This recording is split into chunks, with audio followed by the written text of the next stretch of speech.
Овие избори можеби не се историски, но од нив зависи како ќе одберете да живеете. Дали сте за сиромаштија, уништена демократија, за наводниот патриотизам на сегашната влада. Дали сакате да живеете во страф и притисоци и под контрола на власта, која со казни сака да го дисциплинира својот народ, порача почесниот председател на ВМРО Народна, Љупчо Ѓоргиевски од Берово. Зошто, почитувани граѓани, не е на народна власт им се потребни вакви казнени политики?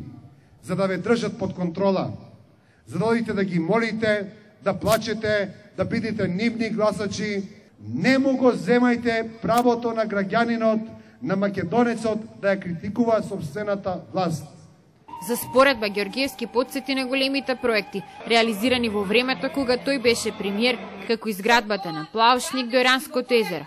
Сите проекти ги реализиравме без задолжувања, рече Ѓоргиевски, кој потенцираше дека единствен спас за македонската економија е влезот во ЕУ и НАТО. Овие автобуси и овие споменици, немојте да се секирате, сите ние ќе ги плаќаме од 2015 година со по 500 милиони долари на евра на годишно ниво рати према странските банки.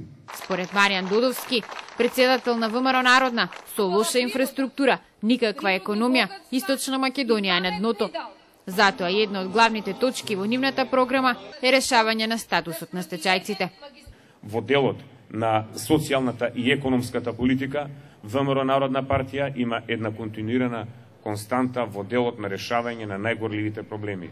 Ке кажам само еден. Тоа е проблемот на стечајните работници. На плоштадот во Берово беа представени и кандидатите за пратеници на ВМРО Народна во третата изборна единица.